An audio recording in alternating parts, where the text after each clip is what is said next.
Hello everyone. Mayam ngasi aigi anova video da taram nokchari. Mayam ngasi ki aigi mari suboi gedori ba seireng sigi mingdi nungsi panthung kawi. Mayam seireng sigi ming ta bada asum khanga mani khoigi sabi sanawani gi nungsi wari waidoi moini se kyam nungsi najaba amadi moini se gi nungsi panthung suna kamai tokhiba adugi matang dani nungsi na ba awa ba ni makki combination ni ado mayam na seireng ngasi loya fau tabiu amadi seireng se mayam ina sum imagine tawraga asum wakal na saraga sum ijabani kanamna dedicate tawbana chade ado mayam na seireng se loya fau tabi daga aso engam yaur sum mayam engonda haibirau mayam ai seireng se thilok charage nungsi panthung sabi sanau ani se kaya da nungsi nariba lon yengna duna nungsi wahi fongdok nari khut ka lona duna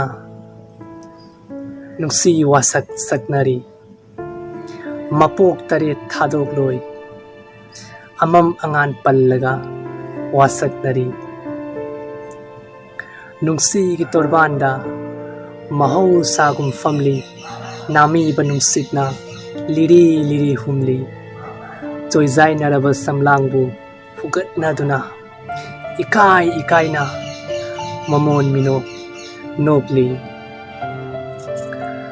kallaba ithak ipom sina khanghaudana kadomdagi torbana se ningkai duna wangmada khunda hanbire do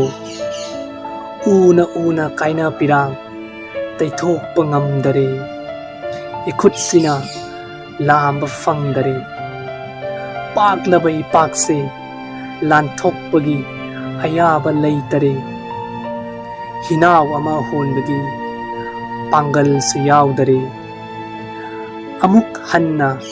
khutsamna ba yarroi ko ngasi punna faminna drabasu khut ka lona drabasu nami badi mahausa gum humli thamoi gi nungsi ihulli adumak fauri nangna nangi torbanda aina aigi torbanda khutsamna duna nungsi panthung yaudrabasu torban amada punna faminna drabasu yurak patingkhang khudikmakki chainadi thamoi da punna fauminari thenglaba ahingi thabalda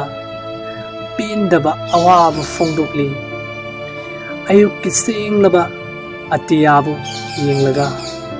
mamon minok nukminari nangna nangi torbanda aina aigi torbanda ibanigi marisigi mingthol na kari ibanina leblibasina kadaida marisibu nungsiba kaubigadra mafam sibu nungsi panthungni haibigadra mayam matang asida seireng se loijare mayam na seireng si loya fau tabi bagi damakta video se loya fau yengni bagi damakta ikok nonna khurumjari thagachari thagasa fongdokchari ado mayam ai wajam ngangarage ngangninga ju leite ekta kauthuiba ado mayam aroi boina wa tondi hairamge mayam na seireng si pamata arti like to view aduga share to view aduga igi channel se subscribe to view aduga mayam roi boina na da yek tabo oisi yum da cheksinna laisi aisu na da yek tabo oige aduga gi mayam next video da amuk thengnarasi ado ngasi gi onadi mayam da gi bidai lawjarage mayam atang asida bye bye